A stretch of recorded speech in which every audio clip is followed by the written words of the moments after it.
This is One Take ASMR.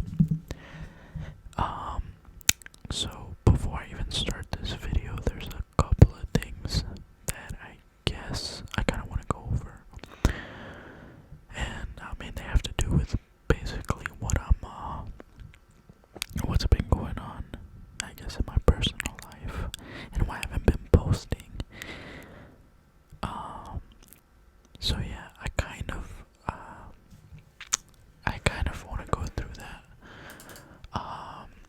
And as well, before I even start anything, all that, I'm pulling up just some of the stuff I've been writing down. So today, as you read from the title, I'm going to be doing like a facts video. So I kind of had like the thing is, I didn't plan on, I guess, leaving for YouTube for a while.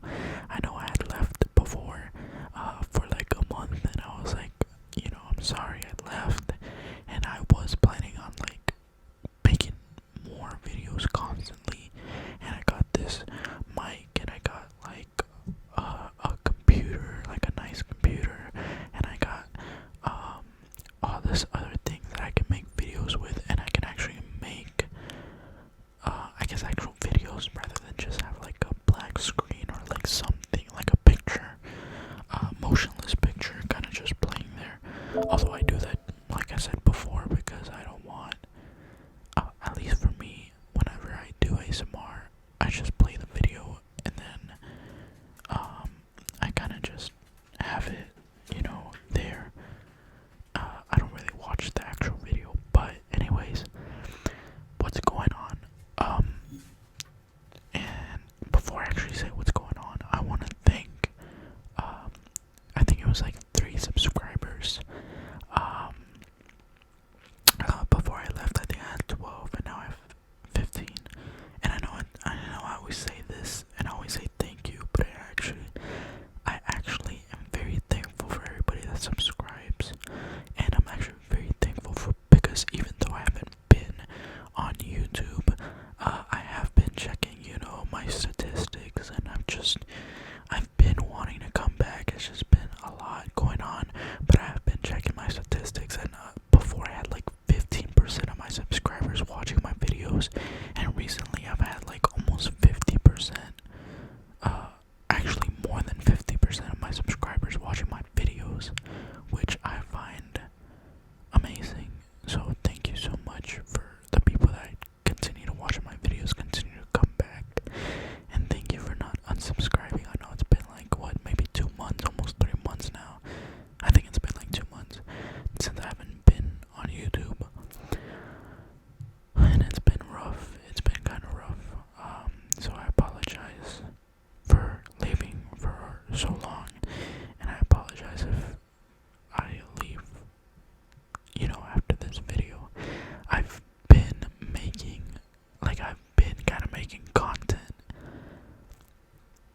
Like, I've been writing down a bunch of facts. I've been trying to make videos, but I guess I might as well say what's going on.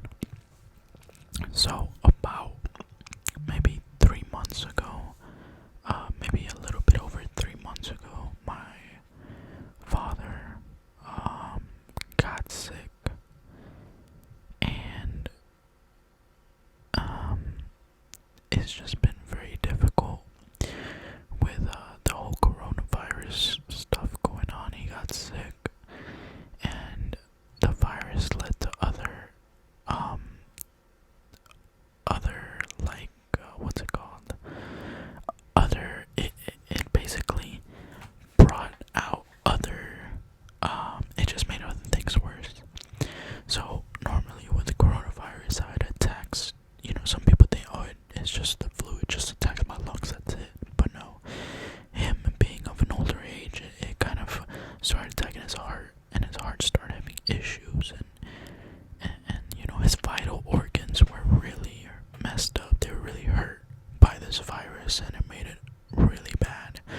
walking out. He still has a lot to recover from. Well, he did have a lot to recover from, but then he's had the issues again. He had to go back, and he's still over there, and he's still, I guess, kind of, he's fighting for his life, and it's very difficult for me, I guess, just because he's my father, but we're a very close family, and my close family, like my brothers and my dad and my mom, that's all I have. So, it's just been real tough, and I've been like making facts. I've been doing my research, I've been trying to make videos, but it just kind of doesn't feel right. And I don't want to make videos if it kind of, like I don't want to make videos if it's not coming, if it's not something I enjoy. Just because when I watch ASMR, like I watch it whenever I'm like in a bad mood, or I'm dealing with something that makes me real anxious, and that kind of helps me. And I just don't want to put out negativity out there. And yeah, that's where I've been for, like I said, it's been over 3 months, and I think I did post a video like 2 months ago, but 2 months ago he was doing a lot better, and now he's doing a lot worse. But I just hope that he comes out soon.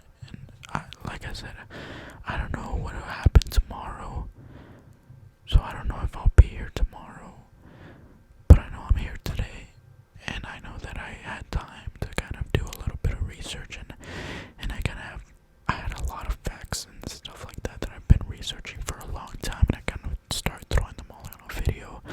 And because I honestly, I still want to keep doing YouTube, and I still find this to be like an entertaining hobby, and I actually like making videos. But just life gets in the way sometimes, and yeah. So I apologize for being gone for a while. Like I said, I'll try to continue making these videos, but with the circumstances that are going on, if I leave, I really, really apologize. But yeah,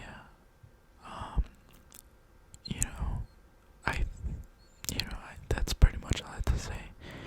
Again, thank you guys for continuing to watch my content.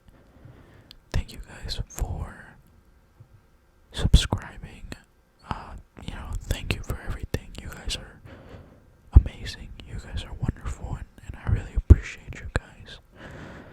And thanks for the comments, the likes, all that really helps a lot. And yeah, I don't want to drag this for too long, so once again, thank you guys. Sorry for leaving for so long, but anyways, let's just get right into this video. So I was trying to go with the facts from the past, and I was looking for like really weird facts, but I kind of went off a tangent, and I just kind of started writing random facts from the past. So I guess here we go. Some of them aren't gonna be weird or anything like that, but I mean, So I guess so the first fact is the Mayans used to play a game similar to, I guess, soccer, where they would hit a ball back and forth. The catch was you're not allowed to use anything other than your hips. So I did read in some other sources that you were allowed to use things like your elbows and your thighs. But I was researching, and I watched a video, and in the video, it was like a teacher, obviously teaching a class, but they were only instructed to use their hips. Another one was as well. I did see one video where they were using elbows, so I guess it varies. Maybe at the beginning it was hips only, then later on they did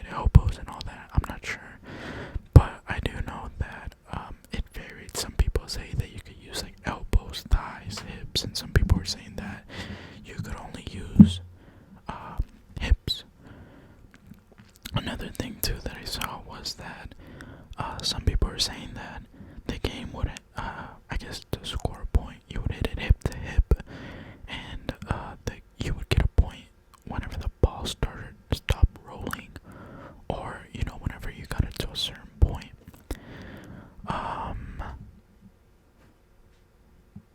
Usually fields were massive, so about the size of 2 football fields.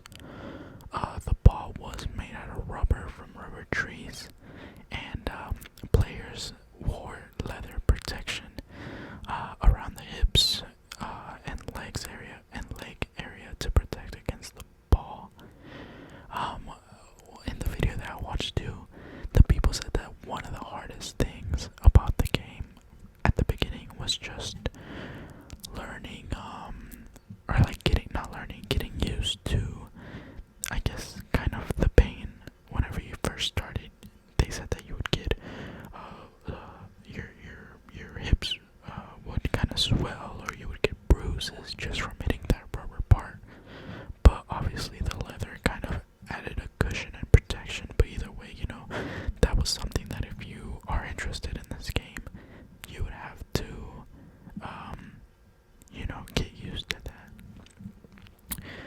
that. Points would be scored by failure to return the ball to the opposite team, or hitting an end zone, which is the zone outside of the court. So, I guess I can put a picture up on the screen. So it's kind of like two T signs, like the letter T's, capital T's, across from each other, and obviously in the middle where you had the spectators, or like the big walls, is where the game was going on. But if you got to the outside of that court, that would be a point. So it's kind of similar to like soccer in that way, where the outside of the court is basically like a huge goal. Yeah, like a huge goal.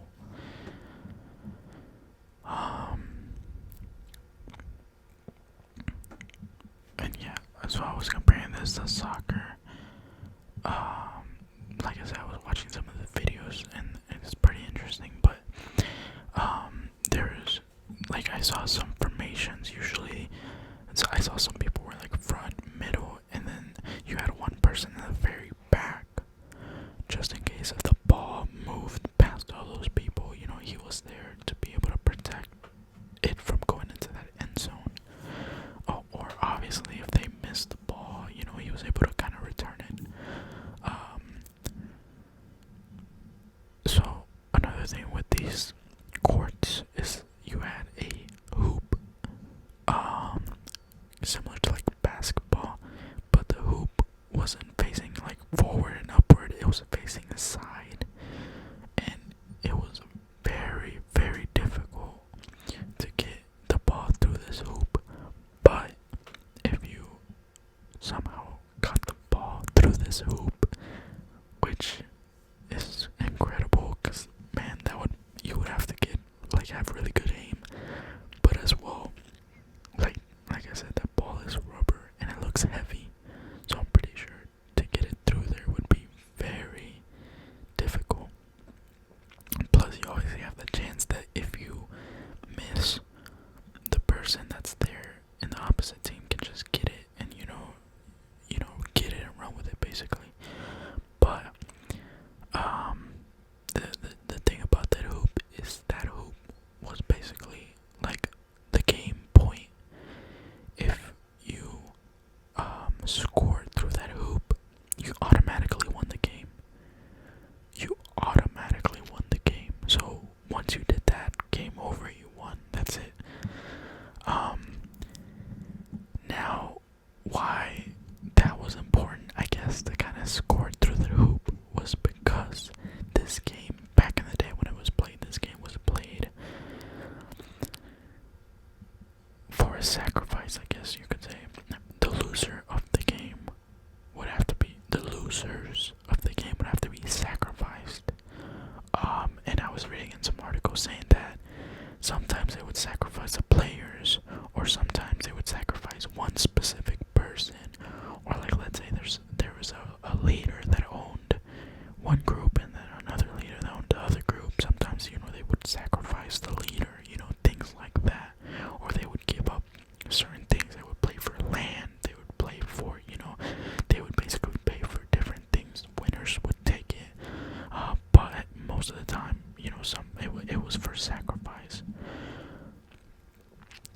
So they literally played for their life. Um, One of the things I found interesting though with the Mayan culture was that it was actually seen as an honor or like a good thing to be sacrificed, especially if you were sacrificed to the gods, which if you lost this game, you were sacrificed to the gods. So, I guess if you won, I guess there's a win-win to this. So, if you win the game, obviously you win the game, you get to live another day, but some people, like I said, they saw that as a positive thing. Being sacrificed to them was something, some of them look forward to, or it was just something honorable to be sacrificed. So, I found that kind of weird. So I didn't understand that. I don't know if like the people that actually lost were sad about losing, or if they, at the end of the day, they're like, hey, I'm getting sacrificed, it's an honor, and they were okay with it. But I'm pretty sure a lot of them weren't. Obviously losing your family and all that, I'm pretty sure they wouldn't want to. But yeah. And then while I guess searching for Mayan culture and stuff like that, I found out that they worship turkeys. So while we eat the turkeys at Thanksgiving, in the ancient times, Mayans domesticated them, and they were known as a symbol of power and prestige, which is very interesting. Now we move on to the Spartans. So before we talk about the Spartans, we talk about the Helots. I think that's what they're called. They were slaves that made up most of the population for Sparta. So Sparta had a fear of their uprise, which is one of their main reasons for a strong military, as they feared that they would revolt against them, so they wanted to be ready. So, for Spartans, as newborns, they were checked for deformities, and they were basically given tests of strength. As soon as they're born, people would come to your home, check out the baby, make sure the baby is pretty good, and if not, if the baby was deemed weak, they would be left to die or taken to be helots. So being slaves, or they're kind of like a level under Spartans. At age 7, the boys were taken from their family, and their life of soldiers began, as well as their education, which they were taught to be formal citizens. At 20, they took a test to show their skills, their intelligence, basically everything they learned at school, but as well, as in the military. If they passed, they were granted their they were granted as citizens, so citizenship. If they failed, they were deemed middle class, so they were like a step over helots. After passing the test, the Spartans were required to live in military barracks till the age of 30, and they were encouraged to marry to provide the new wave of Spartans. So although they were encouraged, obviously they could have done it since age 20, but they had to live in these military barracks till the age of 30. So like, let's say you found someone, you got married at the age of 20 and had kids, you could not leave that barrack. You still had to live, you in those military areas. You couldn't leave till you were 30. So after 30, they could move out and live with their families, but they still had to maintain military training till they were 60. Spartans that retired and died from old age were not given tombstones, as it was shamed to die of old age.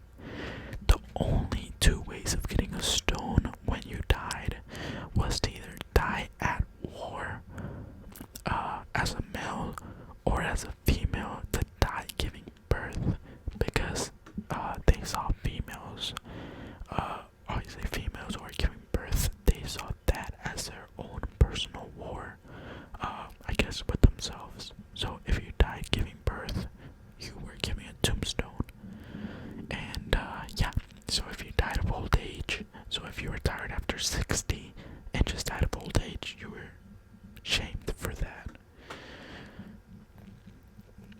It's like you weren't doing your part for Sparta.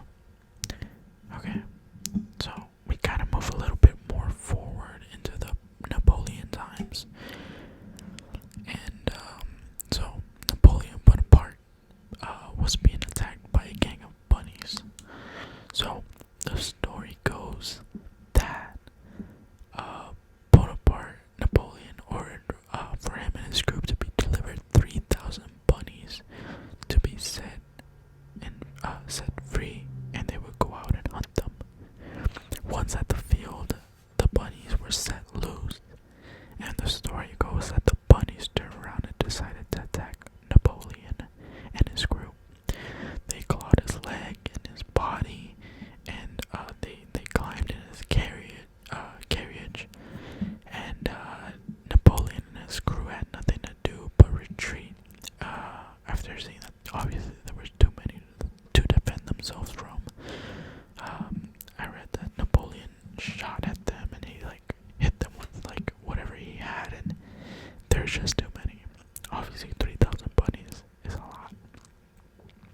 In reality, though, because that was just the legend.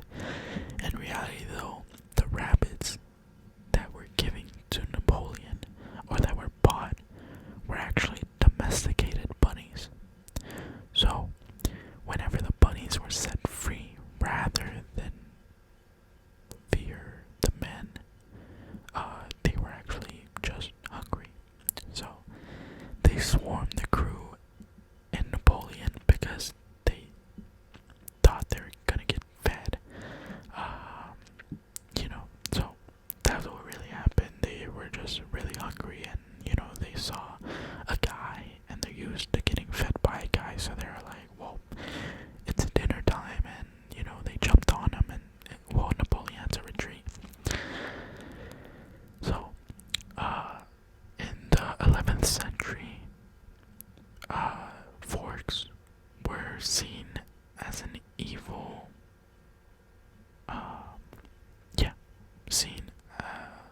as evil. They were seen as evil because they were deemed artificial hands and an offense to God.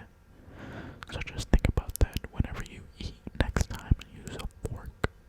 Back in the 11th century, that was shamed upon. In the 1830s, ketchup was a popular medicine used to cure indigestion. It was not popularized as a condiment until the 19th century. Wow. That kind of sounds gross. I like ketchup, don't get me wrong, but imagine you're having indigestion. They're like, here, just chuck this. Take a shot of ketchup. Oh. Alright. In 1845, Andrew Jackson's funeral, his parrot had to be removed because it was swearing too much, and it was swearing loudly. And apparently this is a known fact that his parrot was a very talkative bird, but he swore a lot.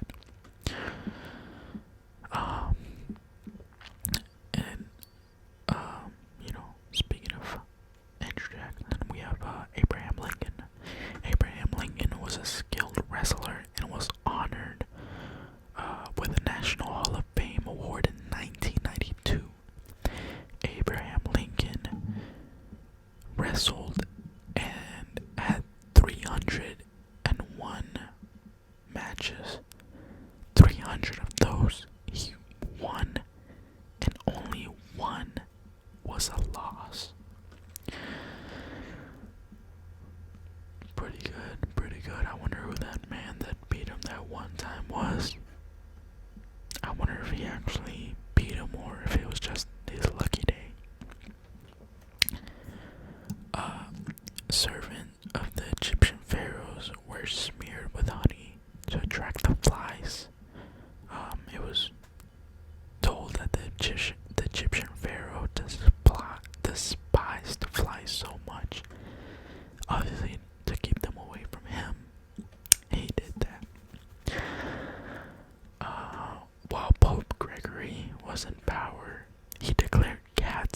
associated with evil and had them exterminated across Europe.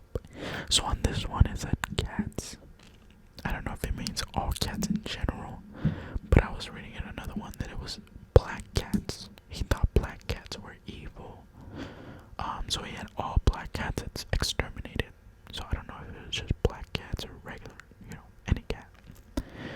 But with this, it helped multiply rats, which led to the bubonic plague. Cats are very important. They kill a lot of those little pesky animals that you don't want.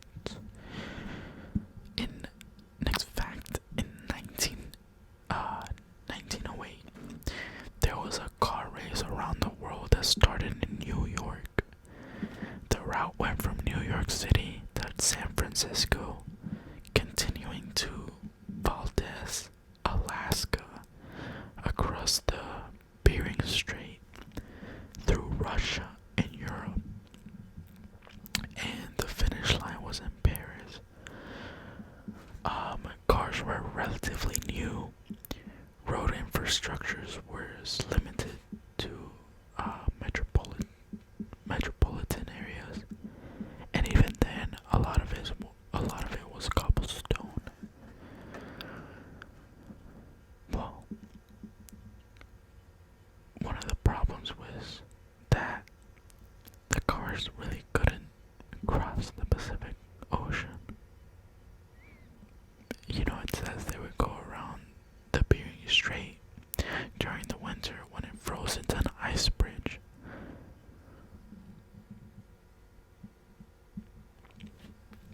Okay, so the race began in February of 1908, and it ran into some very quick challenges.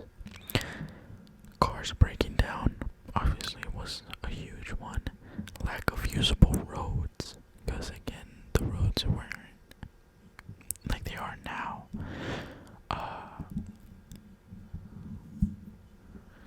It says one of it was car hating people giving wrong directions, and snow.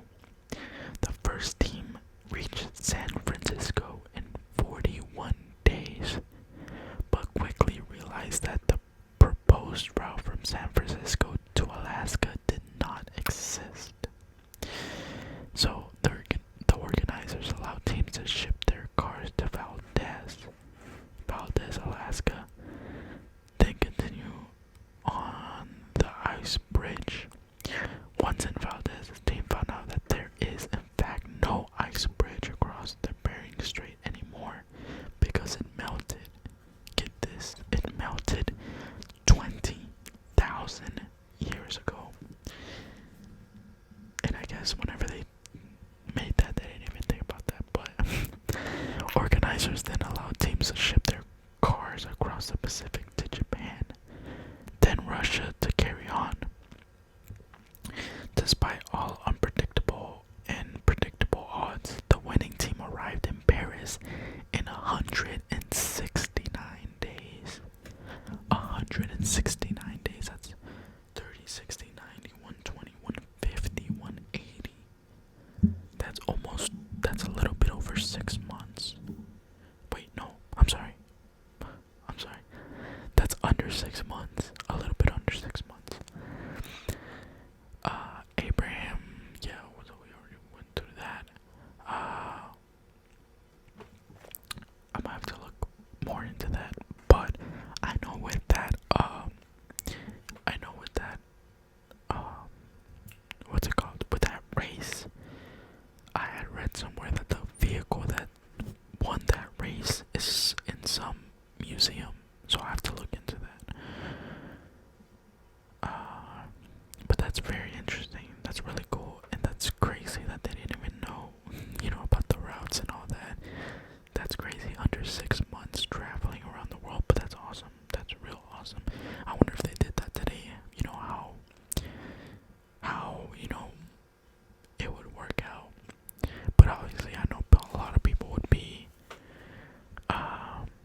sadly, that was a Titanic that sank. So he sank with the ship and passed away. Ouch. And at least for now, I think that's all the facts that I have. I know I have more, but at least here that I can use. Again, I want to thank you guys for coming to this video, clicking on it. For anybody that hasn't subscribed, feel free to subscribe. I really appreciate it. For all the people that have subscribed, that continue to watch my video, thank you so much. I love you guys. But yeah, I think that's pretty much the end of the video. I'm gonna cut it off right here. And I just want to say that I hope you guys are doing great. I hope you guys are wonderful. I hope everything in your life is going the way you want it to be. And if it's not, I just hope that you keep fighting for it. You know, I'm here fighting for what I want. You guys should fight for what you want. And, I'm here for you guys. Like I said, man, I love you guys. Whatever's going on in your life, I hope it gets positive. I hope everything is great. I'm just saying out those positive vibes to you guys, and I just want to thank you guys for taking the time out of your day to watch this video. You guys have a wonderful night, wonderful day, whatever.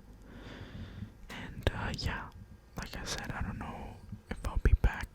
I don't know when I'll post my next video, but hopefully it's tomorrow, and I'll try to, make more content. Actually, one of the videos that I want to make soon is, I got a shoe collection, so I'm trying to do like some ASMR video with the shoes, so I'll probably post that in a while. That might be my next video. But anyways, thank you guys for everything. Thank you guys for being amazing. And I really appreciate everything that you guys do for me.